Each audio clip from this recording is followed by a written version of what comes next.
nombre, como bien lo ha dicho nuestro hermano y lo ha citado, que es Luis Enrique García Ramos.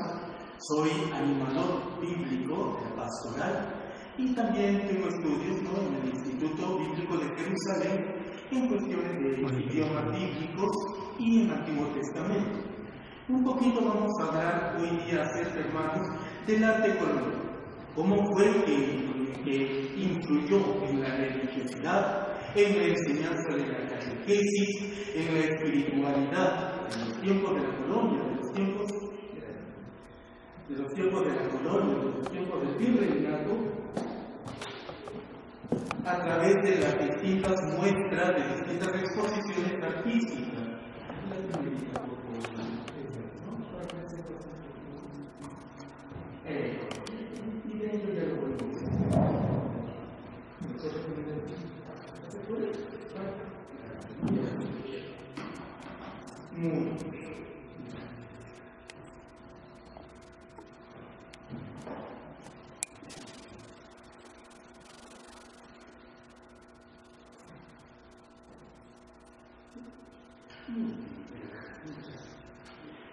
Bien, y para empezar quisiera por favor pedir a todos ustedes un inmenso favor. ¿Sí? ¿Pueden levantar la mano, por favor, los que pertenecen a la Iglesia Católica, los que son católicos? Muy bien, bajen la manita. Ahora, así, sin ningún temor, ni nada, no se preocupen, no he traído el chicote hoy día, los que pertenecen a otras creencias, a otras confesiones. Muy bien, está muy bien. Lo que les voy a pedir como un inmenso favor, ¿saben cuál es? Vamos a ver la exposición de hoy no desde nuestra perspectiva religiosa, sino desde la perspectiva en la que fueron hechas estas muestras pictóricas, estas muestras artísticas. El barroco, hermanos, con tal como el ingeniero, el arquitecto, San Miguel nos había explicado hace un ratito, el barroco surge precisamente como una respuesta hacia el tiempo de la reforma religiosa iniciada en el siglo XVI. En 1517 aproximadamente, Martín Lutero, que es considerado uno de los pioneros del protestantismo, decide separarse de la Iglesia y con ello empieza, por así decirlo, todo un dolor de cabeza para la Iglesia, porque junto con él seguirán muchas personas, pensantes, estudiosos de la Biblia y muchos otros que empezarán a influir en la espiritualidad, en las creencias de otras personas. Eso empezará en Europa, pero si queremos nosotros ir hacia sus principios, si queremos decir, veremos nosotros que inicia incluso un poquito antes incluso del protestantismo. ¿Saben cuándo? Empieza con el descubrimiento de América. Antes del descubrimiento de América, hermanos, la palabra de Dios, es decir, la Biblia, era el lugar donde se encontraban todas las verdades y conocimientos que uno podía encontrar en la historia y en cualquier sitio. La Iglesia enseñaba a través de la Biblia.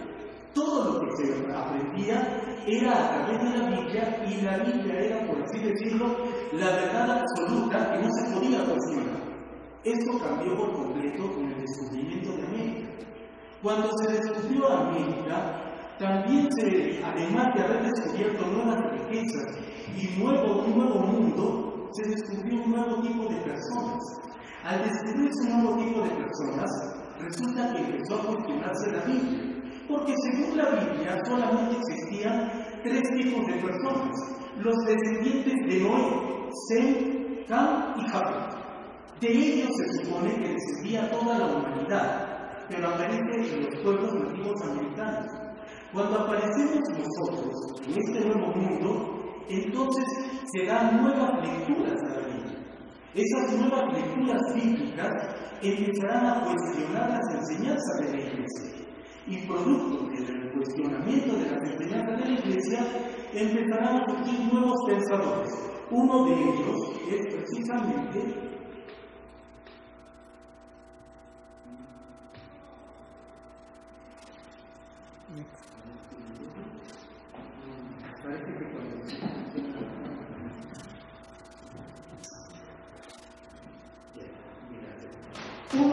fue precisamente Martín Lutero, que es con quien quisiera empezar el día de hoy. Martín Lutero se separó de la Iglesia en 1517, pero dejó entre una de sus grandes frases famosas, la de las imágenes son el evangelio de los hijos. Martín Lutero aceptaba la idea de que a través de las imágenes se podía catequizar y se podía enseñar a las personas. Vamos a guiarnos de esta frase del fundador del protestantismo, por así decirlo, para poder guiar toda nuestra exposición del día de hoy. Con el surgimiento del protestantismo, la Iglesia también empieza a crear un movimiento de contrarreforma. La contrarreforma es propia ya del siglo XVII, del siglo XVIII, con todo el ambiente que trae, empezará a procurar enseñar a las personas. Quiere enseñar la doctrina, quiere enseñar religión a las personas, pero tiene que acomodarse también a las personas a las que va a enseñar. Nosotros sabemos muy bien que en los tiempos de la colonia no todos sabían leer y escribir. En los tiempos de la colonia, los pueblos nativos todavía no estaban inmiscuidos, si queremos decir, dentro de la corriente intelectual de la época. ¿Cuál es la mejor manera de enseñar entonces a las personas que no leen ni escriben? A través de la imagen. Las imágenes son el mejor conducto por el cual la Iglesia empezará a evangelizar. Junto entonces con los misioneros, con la evangelización que traerán las distintas órdenes religiosas, también se empezará a evangelizar a través del arte, a través de la arquitectura, a través de la música, a través de la pintura. Nosotros vamos a centrarnos hoy día en dos cosas principales, en la arquitectura y en la pintura, porque en la música, por supuesto, ya hay otras conferencias, hay distintos conciertos a los que van a poder asistir. Tenemos entonces, primero vamos a ver a través de la arquitectura. Por favor, ¿quién me puede decir qué tenemos aquí nosotros en este momento? El que está acá, el primerito, ¿cuál sería? Muy bien, la Catedral del Cusco. El que se encuentra aquí al costado. Muy bien, el templo de San Francisco. El que está debajo de la catedral, la iglesia de la Compañía. Y el que se encuentra al costado, muy bien, la iglesia de Belén. Tenemos entonces 4 templos, miren ustedes, coloniales. Está la catedral, San Francisco, la iglesia de la Compañía y la iglesia de Belén. ¿Quién me dice, por favor? ¿Qué puntos en común podemos encontrar en estos 4 templos? Son representativos de los muchos que tenemos en nuestra tierra. A ver, ¿qué puntos en común podemos encontrar? ¿Hermano? Campanarios y masón, la portada. Ya, muy bien, las mandorlas, ¿no? Las portadas de forma de mandorla, ya, ahí tenemos nosotros los arcos grandes. Los campanarios, ¿qué más podemos encontrar en elementos de común? Las cúpulas. Las torres. Las torres, muy bien. ¿Algo más, hermanos, que hayan visto ustedes? Las puertas. La puerta central. Las ventanas, las puertas. ¿Han notado ustedes que todos llevan columnas en la parte de la fachada? Sí. Rodeando las puertas, tienen columnas, ¿sí o no? Muy bien, ¿ya han notado que todos están puestos en arcos elevados? Todos se encuentran siempre construidos en arcos elevados. Ninguno está al ras del piso. Todos se encuentran siempre en plataformas elevadas. ¿Por qué? Porque cada elemento, hermanos, es una enseñanza. Hace un rato el arquitecto San Andrés nos decía, hablaba un poquito acerca de la economología, de las enseñanzas, de la simbología que tiene, y cierto. A través incluso de la arquitectura y de todas las muestras artísticas propias del arte colonial, vamos a encontrar nosotros que siempre se da una enseñanza. Siempre vamos a encontrar religión incluso en el momento de subir la entrada para entrar a la catedral. Vamos a ver qué significa.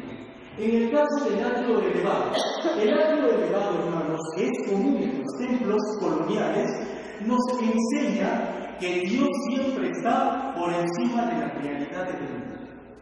El simple hecho de subir las gradas para entrar a un templo nos da la enseñanza de que el mundo esté en un lado y la realidad de Dios se encuentra en otro. Esta realidad.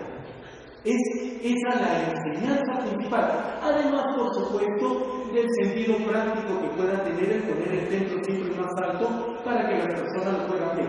Además de eso, la enseñanza catequética, si queremos decir, es que Dios siempre está por encima de las realidades de este mundo. Así no es como nos enseñan cada uno de los atrios sobre los que están construidos estos templos. Las partes de los arcos, las partes de mantorra, que son las entradas, ahí como podemos ver en todos los templos, en todas sus puertas, nos enseña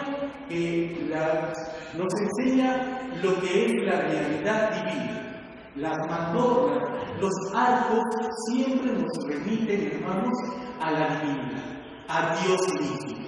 Por eso mismo es que también nuestros templos se encuentran siempre con bóvedas, abovedados, siempre hay cúpulas, porque nos llaman a la realidad del cielo. Nos invita a recordar un pasaje de la Biblia que habla de las bóvedas del cielo. Y así es como nosotros lo vamos a encontrar siempre.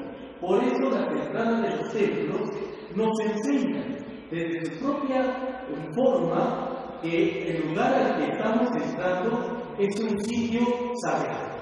Es un sitio que nos habla de Dios. Igualmente encontraremos, hermanos, con las columnas.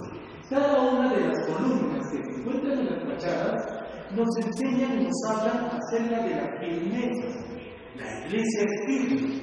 Nos enseña que no importa los problemas que puedan haber en este mundo, la iglesia siempre es firme y Dios, en su firmeza, siempre conserva a la iglesia. Por eso es que nuestros templos tienen columnas. Y por eso también es que nosotros vamos a encontrar en la Biblia, cuando se habla de las columnas de la tierra, por ejemplo, para hablar que Dios ha puesto la tierra como algo inamovible, como algo permanente, perenne.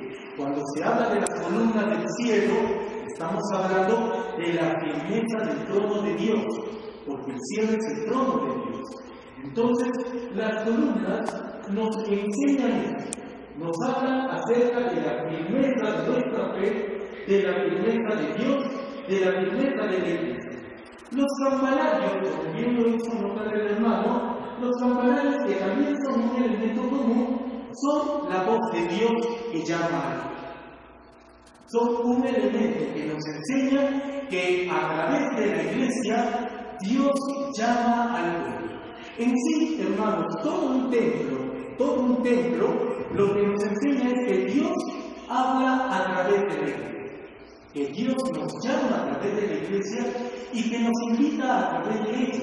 Como bien lo han dicho ustedes, como bien lo hizo nuestra hermana también, el barroco se caracteriza por una fuerte influencia religiosa. Y el arte colonial es precisamente eso, querer entender el arte colonial, si queremos decir, independizándolo, poniéndolo aparte del sentido religioso, del sentido de la fe de la gente de ese tiempo, pues no tendría ningún sentido. Para poder entender el arte colonial religioso, se necesita entender el sentido de fe de las personas tenían. En ese tiempo, todo, absolutamente todo, movía siempre a la fe de las personas. Fue el esfuerzo que hizo la iglesia para poder mantener a las personas en esa fe. ¿Alguna vez han preguntado ustedes por qué el protestantismo no llegó nunca al Perú? Resulta bien curioso que nuestros primeros protestantes llegaron al Perú más o menos a principios del siglo XIX. No llegaron antes. Durante el tiempo de la colonia, el Perú, igual que las demás colonias españolas, no tuvieron la influencia propia del protestantismo que había acampado en Europa. Esto se debe precisamente a que España, y que estaba en una, si queremos decir, técnica de la iglesia en ese tiempo, pues estaba muy cuidadosa de eso y se preocupó bastante por promover la enseñanza religiosa de acuerdo a la doctrina de la iglesia. Entre 1539 y 1545 surgirá el Concilio de Trento, que precisamente es una respuesta al protestantismo que había surgido y que procurará, si queremos decir, limitar el avance del protestantismo y evitarlo en los lugares a donde todavía no había llegado. Por eso es que América en ese tiempo fue totalmente católica y hasta el día de hoy es mayoritariamente perteneciente a la Iglesia.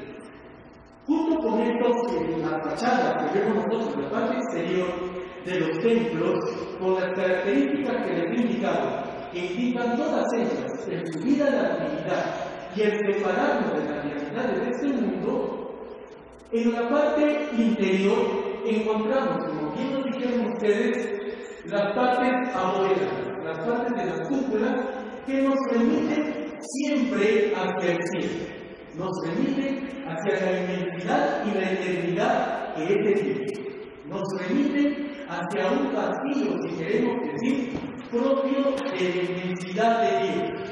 También encontramos, hermanos, en el interior de nuestros templos, mucho, si queremos decir, recargo ya ornamental, bastante en arquitectura, en esculturas. Estos recargos ornamentales que encontramos nosotros nos indican que el lugar al que estamos entrando es un lugar bastante, si queremos decir, propio de una corte real. Porque en esos tiempos, la corte de Dios o el trono de Dios, el lugar de Dios, era siempre imaginado como una corte imperial. Por eso es que nosotros vamos a encontrar siempre en el interior de nuestros templos, allí vemos nosotros el interior, en este caso de la catedral, el interior de la iglesia de la compañía, en el interior de nuestros templos, siempre vamos a encontrar nosotros bastante ornamento, que nos remite a que el lugar donde estamos entrando es un sitio real, un sitio de realeza. Los retablos, este es el retablo de la iglesia de la compañía, sí, los retablos también, hermanos, nos remiten a lo mismo. Hace un ratito hablaba el arquitecto acerca de la profesión del uso del pan de oro, de la forma dorada, del color dorado. Es porque también en los tiempos del arte colonial se usa mucho la simbología, la iconografía, la iconografía. Y en la simbología, hermanos, los metales también tienen su propio significado. El oro es el metal de Dios, es el metal que más se asemeja al sol y por lo tanto es el metal de la divinidad. Por eso es que, si alguna vez ustedes han visto, las custodias donde se pone el Santísimo, el cuerpo de Cristo, normalmente están hechas en oro. Pero habrán notado también que los sagrarios donde se guarda la hostia, donde se guarda el copón con la Eucaristía, normalmente son de plata. Porque la plata es el metal de la redención. Mientras que el oro es el metal que simboliza la divinidad, la plata es el metal que simboliza la redención, que lava la condena. Es el metal a través del cual Dios redime al hombre, Cristo redime al hombre. Por eso habrán notado que muchos, queremos decir, muchas veces los sagrarios, los tabernáculos, los tabernáculos que aparecen en la parte de los retablos donde se guarda la Eucaristía, pues normalmente son de plata. ¿Sí? Y esa es la razón también, seguramente ustedes habrán escuchado, habrán visto algunas películas por las que el hombre lobo no puede morir más que con metal de plata. Ahí está la respuesta. ¿Por qué el hombre lobo solamente puede morir con balas de plata o con cualquier cosa de plata? Porque lo que el hombre lobo tiene es una maldición. Y la maldición solamente se puede lograr a través de la redención de Dios. Y el metal de la redención de Dios en simbología es la plata. Vamos a ir ahora un poco. Empezamos entonces con lo que son las escenas un poco artísticas, las pinturas. Empezamos con la última cena de nuestro Señor. Esta es del autor Marco Zapata, que se encuentra conservada en la Catedral del Cusco.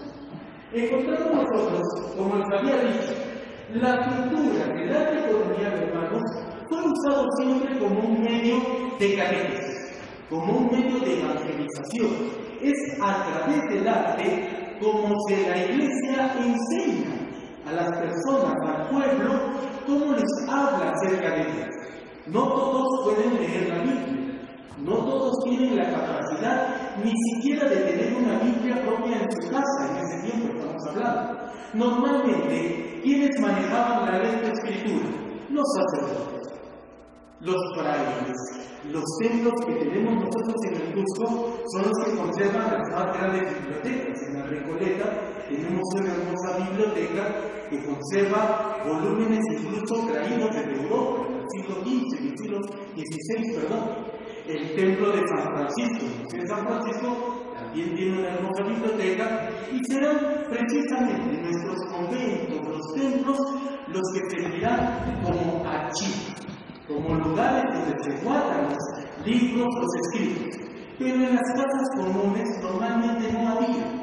¿Cómo es que aprendía el pueblo a través del arte sobre religión y sobre Dios? En la pintura. En esta pintura, por ejemplo, nosotros encontramos toda la catequesis acerca de lo que es la última cena. Vemos a Cristo consagrando la Eucaristía, ahí está, con el pan en la mano, el cáliz delante suyo. Si encontramos nosotros y vemos, podremos encontrar fácilmente al apóstol que traicionó a nuestro Señor. ¿Cuál sería, por favor?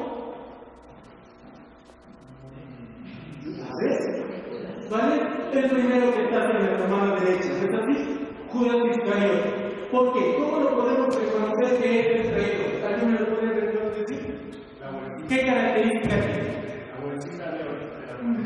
La bolsita y además algo que tiene, que lo hace característico siempre. Está pendiente de salir afuera. También el color de la piel. El color. Judas es colorado por naturaleza. En todas las pinturas, Judas siempre tiene un color de piel distinto al resto de los apóstoles. Incluso hay pinturas en las que aparece también como una característica especial. En la Recoleta hay un cuadro muy hermoso. En la Recoleta tiene cuadros, si queremos decir, exclusivos, que desgraciadamente no son muy fáciles de poder ver. Hay un cuadro muy hermoso en el que se muestra a Cristo lavando los pies a sus apóstoles. Y el único que aparece con zapatos es Judas. Es la característica que indica, pues obviamente, que él fue el apóstol que no comulgó. Porque ¿qué le dice Jesús a Pedro cuando Pedro no se quiso dejar lavar? Si no te lavo, entonces no tienes parte conmigo. Judas no se dejó lavar, no tiene parte de Cristo. Es la enseñanza que da el cuadro. En este cuadro, hermanos, entonces encontramos la enseñanza de Cristo dando la Eucaristía, la primera Eucaristía, la primera comunión a todos, inclusive al que lo iba a realizar. Allí aparece.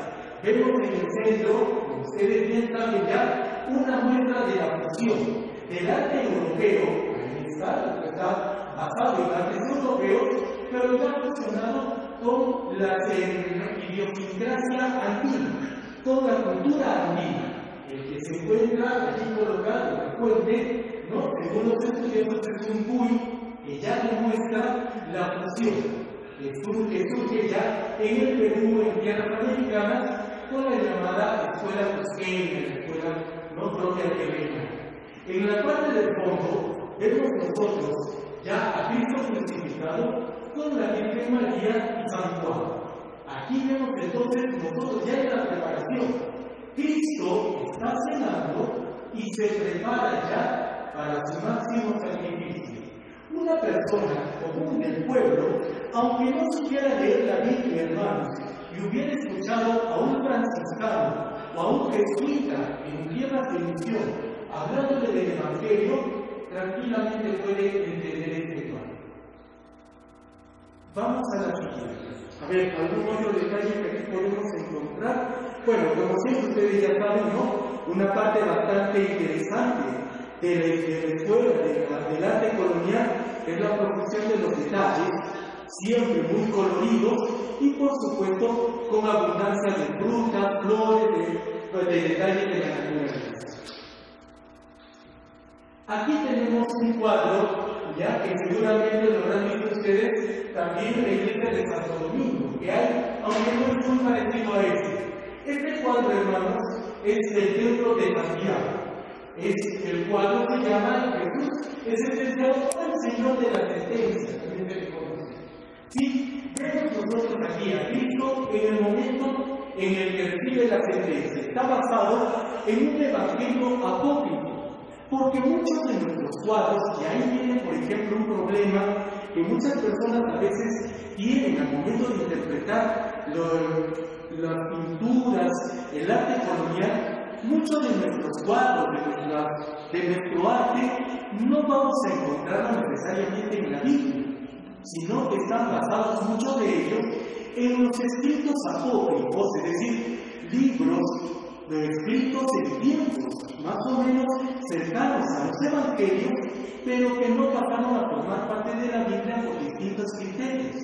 Este cuadro que ven ustedes aquí está basado en el evangelio apócrifo de Nicodemo, según el cual, el día que Jesús fue sentenciado por los judíos, se reunieron todo el Sanedrín y cada uno de ellos expresó distintas frases en defensa y en condena de Cristo. Ahí podemos encontrar cada uno de los que asistieron al juicio de Cristo está allí manifestando tanto su condena como la defensa para él. Cada uno aparece con un nombre. Allí vemos nosotros en cada uno. Este cuadro, hermanos, tiene bastantes letras y bastantes escritos. ¿Saben por qué? Porque el templo de Santiago no fue un templo hecho para indios. El templo de Santiago fue un templo construido para colonos, para personas españolas que habían venido a habitar esa región, esa parte, ese sector. Por eso ellos sí manejaban la lenta escritura y por eso los cuadros de Santiago, es una muestra, los cuadros de Santiago sí tienen cartelas que permiten poder leerlos y entender todo el pasaje. Pero si les quitáramos las cartelas, estoy seguro que aunque no pudiéramos leerlo, igual podemos entender el pasaje que se está viviendo en este momento.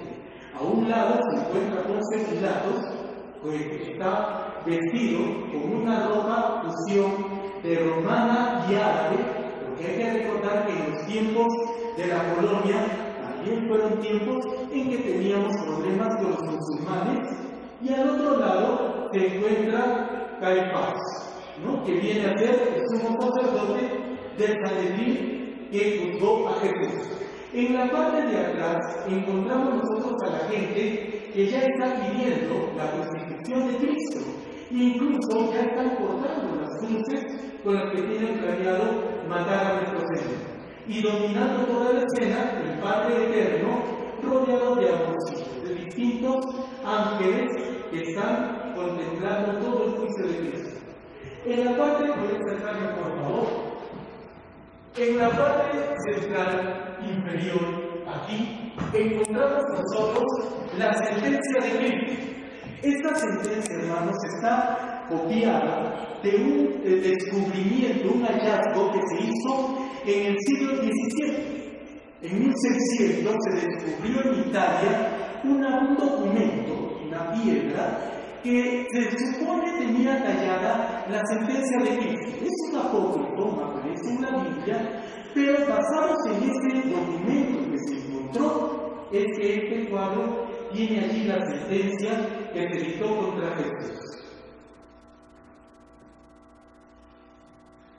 Este creo que es conocido por todos nosotros.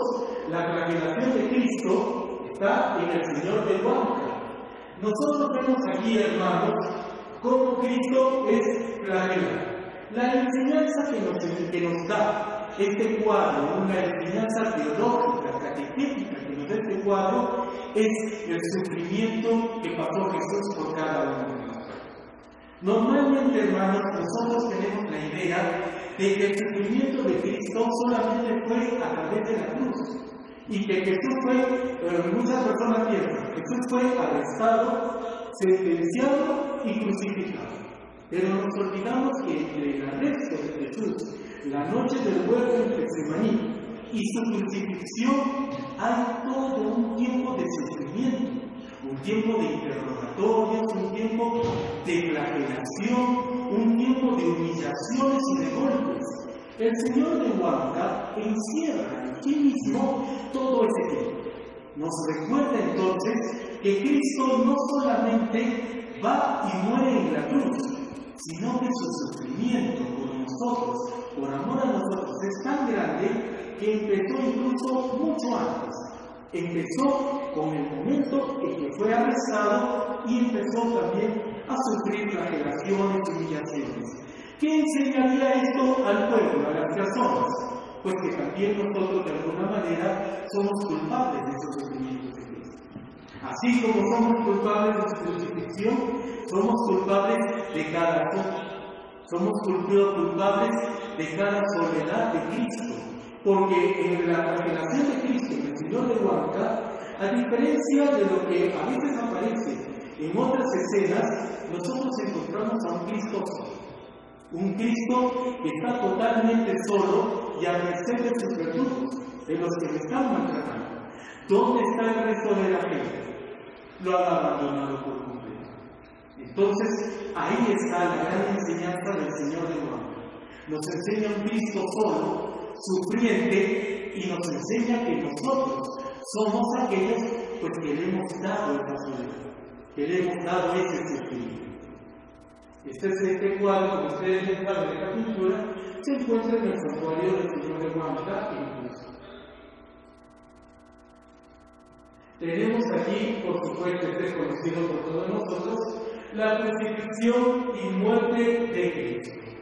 Hace un tiempo un hermano, creo que el día de Cristo, no estoy muy al tanto, me preguntaba qué tan influencia, qué tan gran influencia había tenido el Señor de los Temblores en la espiritualidad de la gente de la colonia. Y yo le decía, tremendo.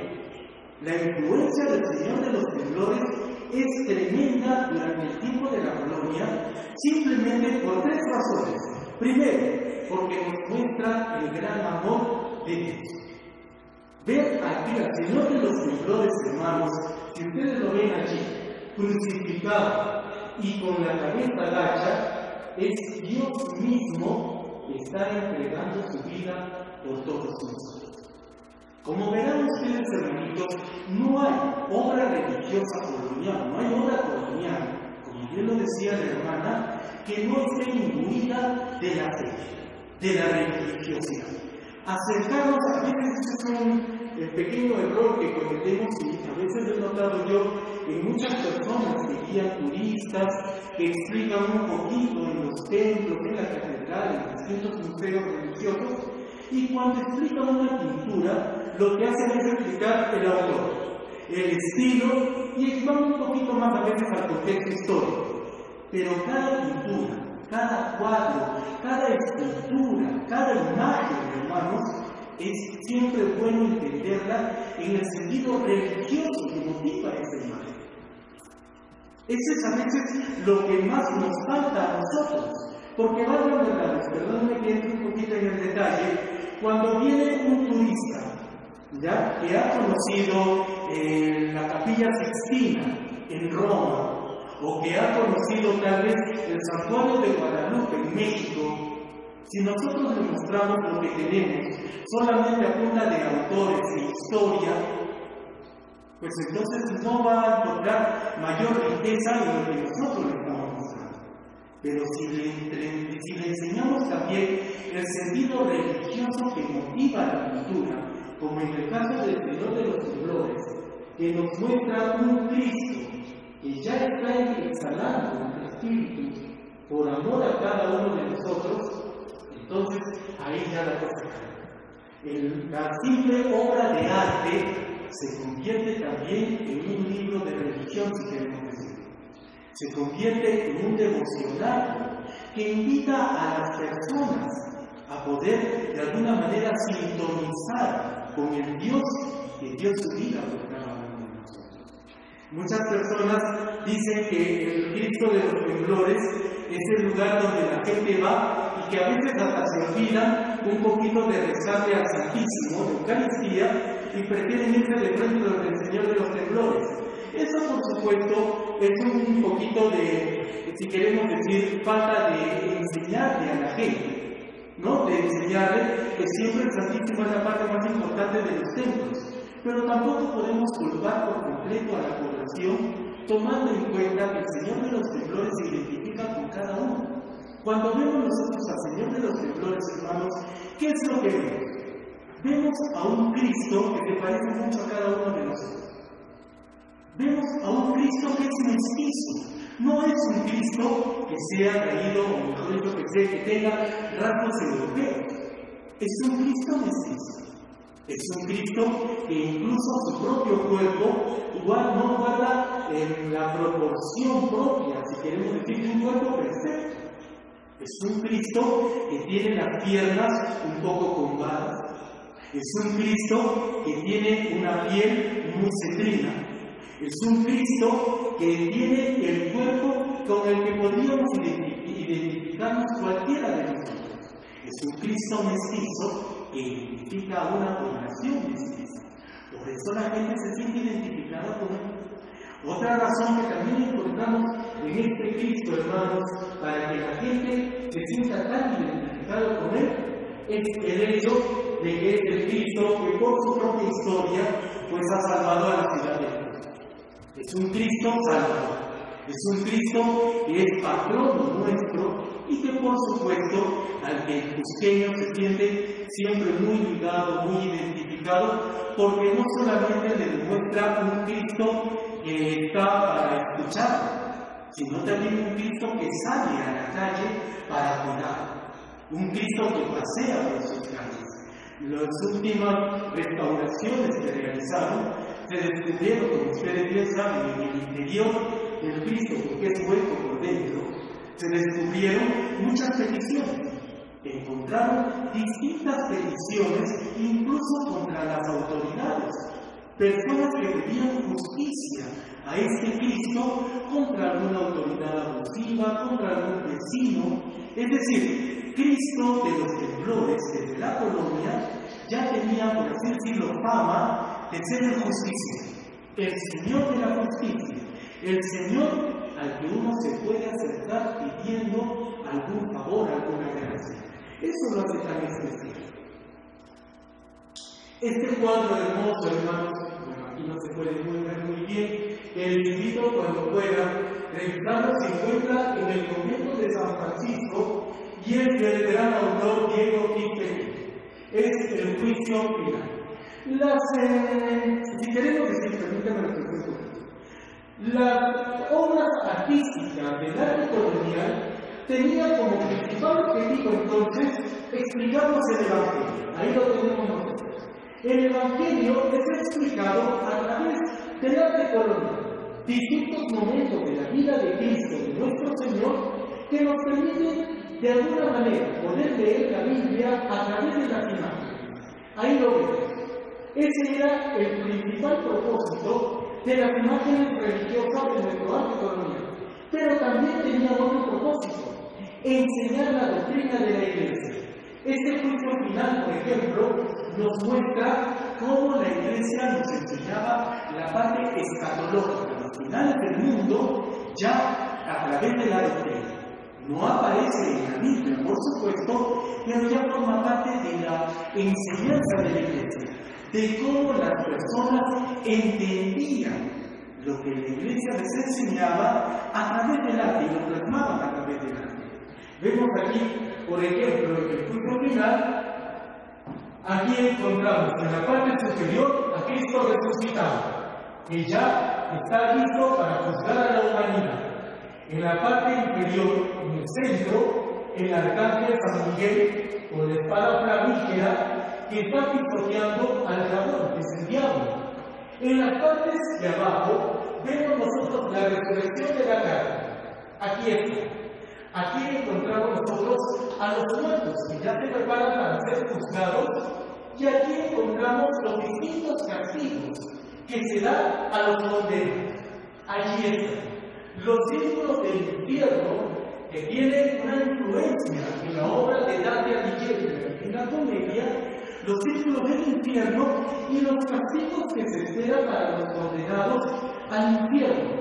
Esta obra, hermanos, lo que enseña, si nosotros la vemos desde los ojos de un poblador del siglo XVII, del siglo XVIII, lo que enseña es algo bien sencillo. Pórtate bien, porque si no al final ya sabes lo que te espera. El poblador de ese tiempo se iba a detener a preguntarse si tal vez el infierno es hueco, si posiblemente hay fuego o no hay fuego.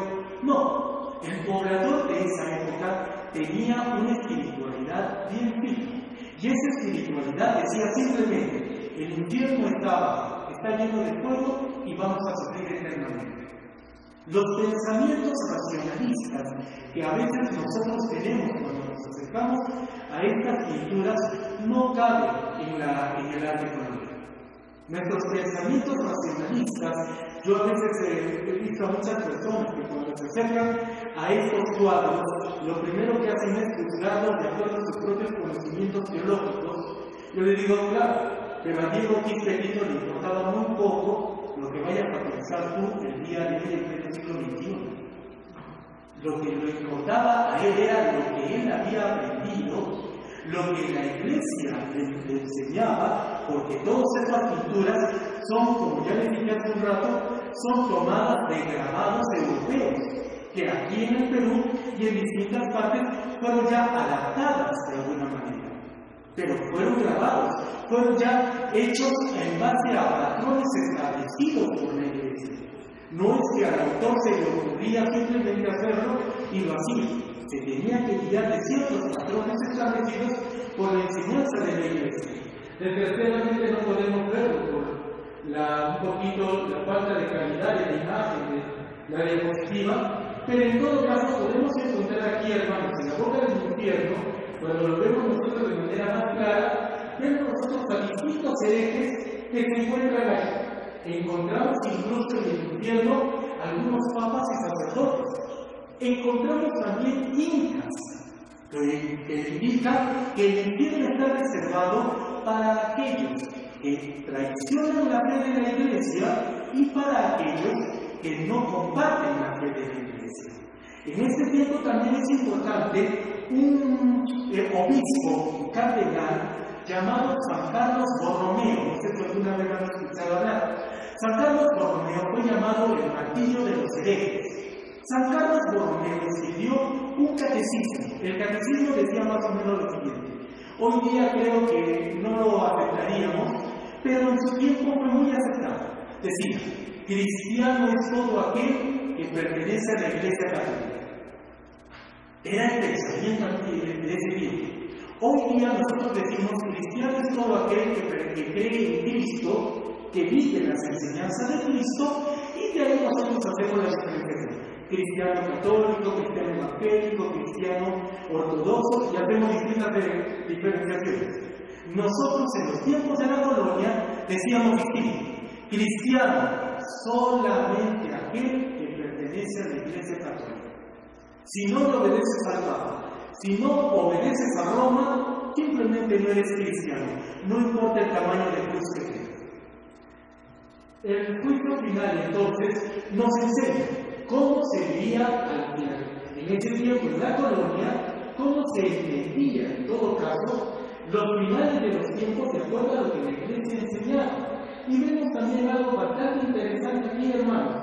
Vemos en el juicio final a la legión de santos y ángeles que rodean a Cristo. Y vemos también las almas de los que ya se han salvado, porque el juicio final no solamente tiene que ver con los castigos del infierno, también tiene que ver con la bienaventuranza de aquellos que sí viven de acuerdo a la voluntad de Dios, que obedecen a la Iglesia y que obviamente creen en las enseñanzas de la Iglesia. Este es un hermoso cuadro de Luis Requeriano, autor que también dejó muchas obras aquí en Cusco, y este se encuentra conservado en el templo de la Recoleta. El templo franciscano de la Recoleta se llama la Inmaculada Concepción.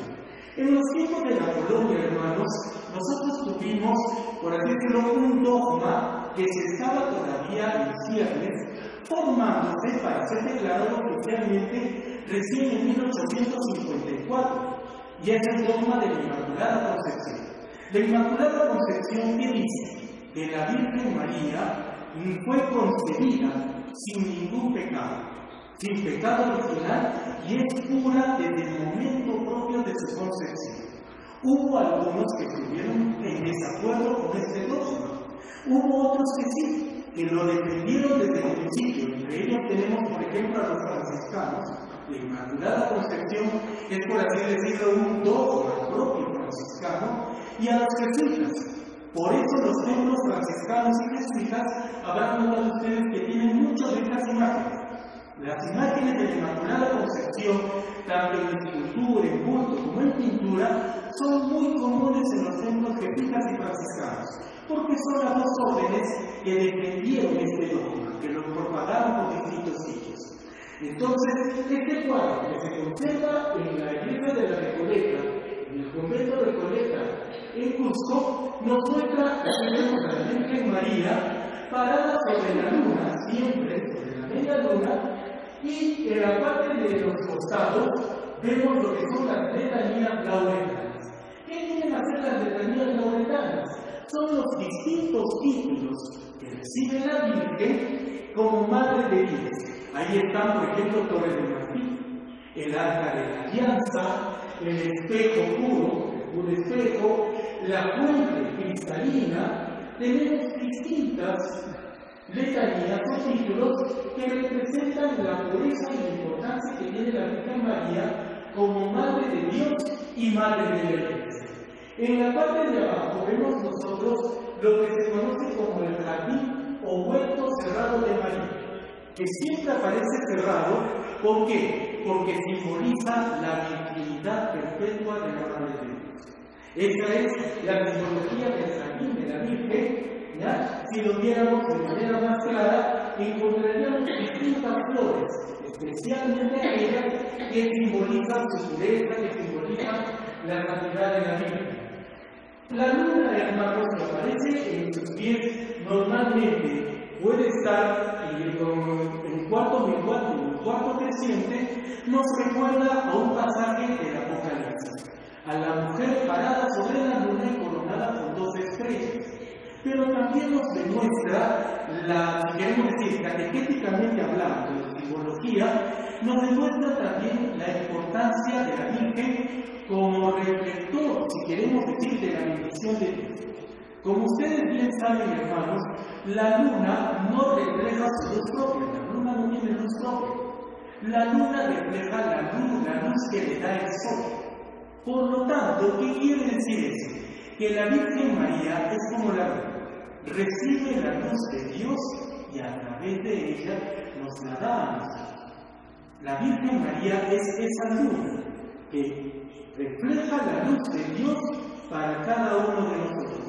Ahí está la importancia de la Virgen. La Virgen es importante para nosotros porque es el medio, si queremos decir, el medio escogido por Dios para acercarse a nosotros, a la humanidad. Es la puerta por la que Cristo llega a la vida. Este es otro cuadro, hermanos. Este está tomado del convento de San Francisco, desde el autor Pablo Espinosa de los Monteros, y es el Jardín Mariano. ¿Sí? Además, hermanos, de enseñar, como les decía, lo que son los evangelios y la manera como las personas entendían la espiritualidad en su tiempo, también el arte colonial nos permite aprender acerca de las enseñanzas, como les decía, de la Iglesia, las distintas doctrinas, los distintos dogmas que habían antiguamente en los pueblos de la colonia, y por ejemplo, nos enseña varias cosas en un solo cuadro.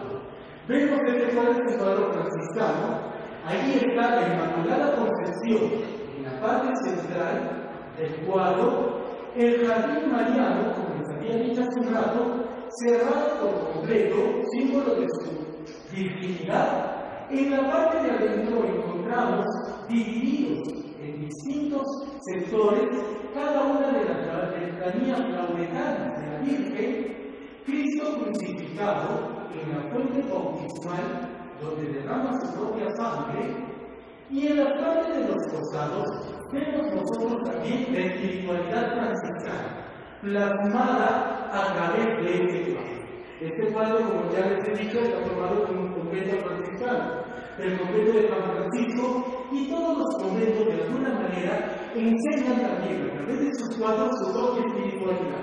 Lo mismo ocurrirá con el templo que tenemos en Santa Catalina.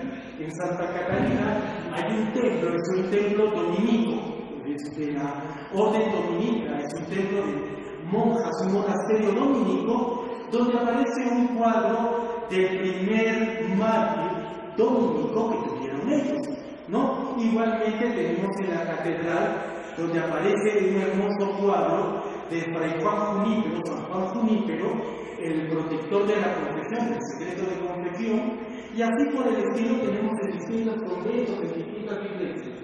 En el caso de San Francisco, como es lógico, vamos a encontrar la espiritualidad franciscana.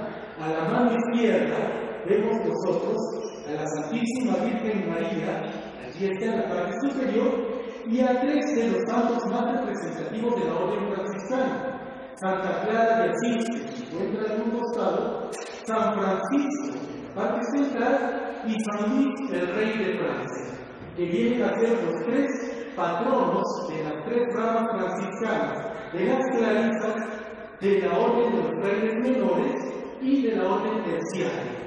Hacia el otro lado encontramos a distintos santos y santas de las tres ramas franciscanas. Allí lo vemos. En la parte alta encontramos siempre al arcángel San Miguel, a los ángeles.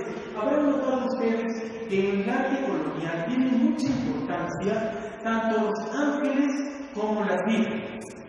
Siempre vamos a encontrar, en el caso del arte colonial, ¿no? Encontramos, es normal, a los ángeles Gabriel, Rafael y Miguel, el ángel Arcabuceo, que es propio de la escuela pequeña, aparece muchas veces.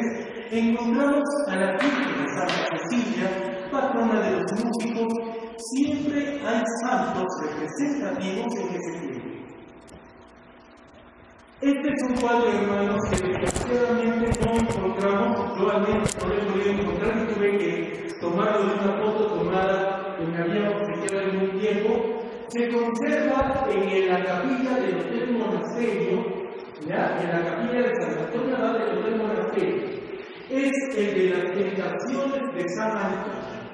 Además, hermanos, de enseñar religión, de enseñar catequesis, los cuadros de la escuela, del arte colonial, también habla acerca de los santos. Enseña mucho de la vida de los santos y lo muestran como modelos de cristianos. Es el tiempo, hay que recordar, en el que la Iglesia se siente atacada por personas que quieren vivir otro tipo de cristianismo y en el que se ofrecen como modelos a los santos. Por eso es que nuestros templos siempre tienen gran profesión de santos y santas que sirven como modelos al pueblo, a las personas que los ven, para que de alguna manera puedan imitarlos. ¿Y cuál es la principal característica de los santos? Pues que viven según la enseñanza de la Iglesia. Todos los santos tienen esta gran característica. Aman a Dios, a la Virgen María, de acuerdo a la enseñanza de la Iglesia. No son independientes. Por eso, uno de los santos más representativos en Cusco fue precisamente San Antonio Abad, que luchó contra el arrianismo, una herejía que buscó dividir a la Iglesia en su tiempo. Entonces San Antonio Abad se convertirá, por así decirlo, en uno de los abanderados de la Iglesia de la Contrarreforma en ese tiempo, en el tiempo de la colonia. Aquí aparecen, hermanos, de sus famosas tentaciones. Como les digo, desgraciadamente no hay fotos, o sea, directas, el monasterio es un poquito celoso con sus muestras. Aquí vemos a San Antonio Abad siendo tentado por el diablo y recibiendo los tres tipos de tentación que normalmente recibimos todos nosotros. La tentación del dinero, en la parte de abajo del cuadro podemos encontrar vasijas con monedas. La tentación del sexo, la tentación de la carne, ¿no? Que nos muestra a mujeres desnudas mujeres desnudas que están rodeando, echando al santo, y la tentación de la soberbia, la tentación del orgullo, que se encuentra pues precisamente en los diablos que lo van acechando, que están siempre cerca de él. El santo vence a todas esas tentaciones con sus dos principales armas, que son la Biblia, la lectura bíblica y la oración. Son las dos principales armas de las que disponen los santos para poder hacer frente a las tentaciones también. Hay distintos símbolos, vamos a ver nosotros distintas carretas, ruedas, ¿no? Demonios que aparecen con distintas formas de animales, porque en esos tiempos de la colonia hay que recordar que el demonio siempre era visto como un monstruo, no como hoy día que ya nosotros incluso hay escuelas que enseñan al demonio como un ser seductor, como una bella criatura que puede seducir a las personas. En los tiempos de la colonia la enseñanza era distinta acerca de este ser. Ya terminando entonces, tenemos a San Jerónimo. ¿Sí? Es un cuadro también de Diego Quisperito. Este cuadro nos muestra a otro santo representativo de nuestra ciudad, San Jerónimo, que aparece en su etapa penitencial. Fue San Jerónimo, hermanos, como ustedes bien saben, quien tradujo la Biblia de los distintos idiomas antiguos, de las lenguas antiguas al latín. En el siglo IV fue quien recibió ese encargo por parte del Papa Urbano, quien le encomendó la traducción de la Biblia, y ahí lo podemos encontrar. Con la traducción de la Biblia que él mismo realizó, Cristo crucificado, que siempre le acompaña, la calavera o el cráneo que aparece siempre cerca suyo, que nos indica la muerte, ¿no? Y la penitencia, lo que espera a cada uno de nosotros, y por supuesto una característica propia de la escuela pequeña y de don Diego Quisperito, la profusión de detalles de la naturaleza, con las aves, con la naturaleza, las plantas, el colorido que siempre caracteriza a sus cuadros. Como verán ustedes entonces, hermanos, la escuela o el arte colonial, el arte barroco, al llegar aquí a nuestras tierras, pues influyó mucho en las distintas escuelas, sea la cusqueña, la quiteña, la de Lima, las distintas escuelas artísticas, y a través de la arquitectura, a través de la música, a través de la pintura, lo que trataron de hacer fue influir en la espiritualidad de la persona, del poblado, del indígena, del mestizo, de aquellas personas que entrarían cada día al templo. Enseñar religión, enseñar catequesis, lo lograron bien, lo hicieron bien. Si hacemos nosotros un balance, podríamos decir que con todo lo que nosotros podamos criticar, que a veces hablamos de religión impuesta, de haber destruido creencias ancestrales para imponer las nuevas creencias, con todo lo que nosotros podamos decir, tenemos que afirmar que la enseñanza fue bien dada, si queremos decir de alguna manera, porque crearon una espiritualidad propia. Hoy día el Cusco, como yo lo decía el arquitecto, hoy el Cusco es considerado una de las tierras más espirituales dentro de la cristiandad católica.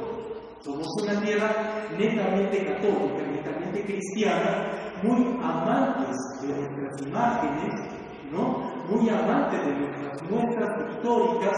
Hemos tenido, miren ustedes, curiosamente, hemos tenido el gran aumento de distintas confesiones. Hoy en día, Cusco tiene muchas confesiones, pero lo que aprendimos durante el tiempo de la colonia, durante el tiempo colonial, no lo hemos olvidado.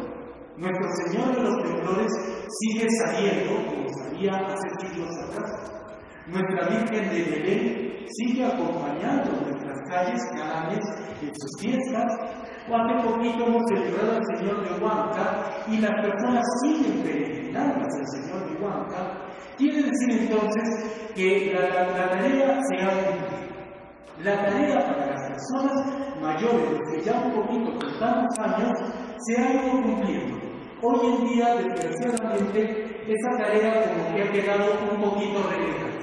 porque hemos dado mayor importancia, como decía hace un rato, a los datos, si queremos decir, del libro, a los datos que nos muestran los libros de historia, a los datos que nos muestran los libros de especialización, pero la religiosidad de cada muestra como que se ha ido perdiendo.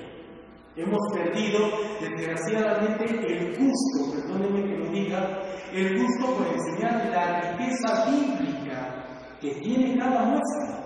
Cuando nosotros vemos, por ejemplo, estoy poniendo un ejemplo, un cuadro, como hemos mostrado hace un rato, de la última cena de nuestro Señor, lo primero que nosotros debemos entender no solamente es lo que la gente creía en ese tiempo, sino de dónde sacaron esa creencia, de dónde lo tomaron, del libro del Apocalipsis, de los libros que acostumbraban leer hace tiempo.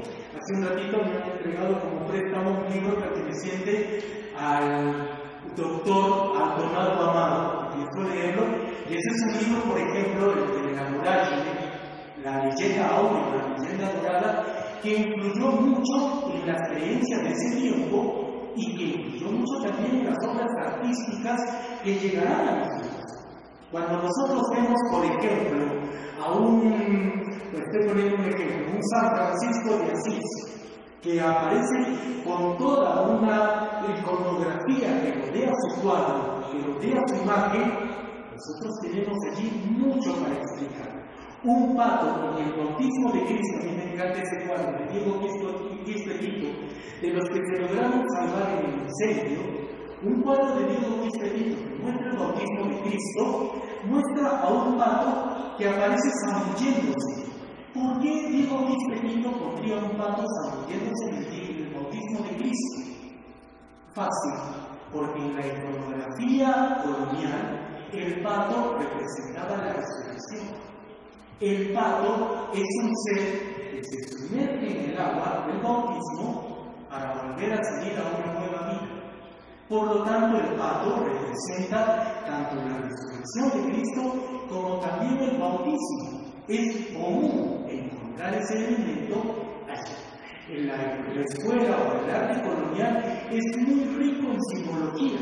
Encontramos siempre cigüeñas o encontramos garzas en las pinturas costeñas. En nuestro arte colonial es común encontrar garzas. ¿Por qué? Porque la garza, que es un elemento que aparece en la Biblia, simboliza la protección de Dios, simboliza la diligencia materna, la diligencia de Dios. Y así encontraremos distintas simbologías. El hecho de que encontremos en nuestros cuadros, en nuestras columnas, en nuestros templos, siempre formas onduladas, en espiral, en sigma, que encontremos siempre formas onduladas, indica activismo, indica actividad. Es un Dios que no se queda permanentemente estático, es un Dios que crea. Por eso nuestras pinturas, por eso siempre nuestras muestras artísticas coloniales siempre muestran de alguna manera a los santos y a todos los personajes religiosos en alguna actitud. Habrán notado, por ejemplo, que los santos misioneros siempre aparecen caminando con un pie adelantado, lo que indica que están yendo hacia algún lugar. Si llevan una cruz elevada, indican que están llevando a Cristo al lugar a donde van. Cuando muestran el hábito que llevan, indican que representan a toda una orden religiosa, no solamente a sí mismos. Y lo mismo ocurrirá pues con distintas formas, con distintas simbologías dentro de nuestro arte, dentro de nuestras muestras artísticas. Y todo esto, hermanos, ya para ir terminando, se lo debemos ¿a quién? Al Señor que habíamos empezado primero. Por raro que parezca, este Señor que aparece aquí,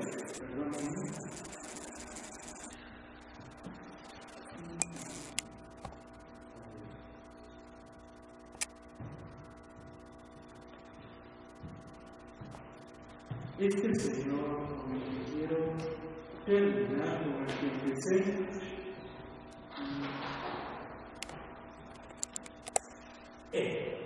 Por raro que parezca, Martín Lutero, el que inició el protestantismo, sin querer nos hizo un tremendo favor. Nos hizo un favor grande. ¿Saben por qué? Porque, por así decirlo, nos sacudió la cabeza.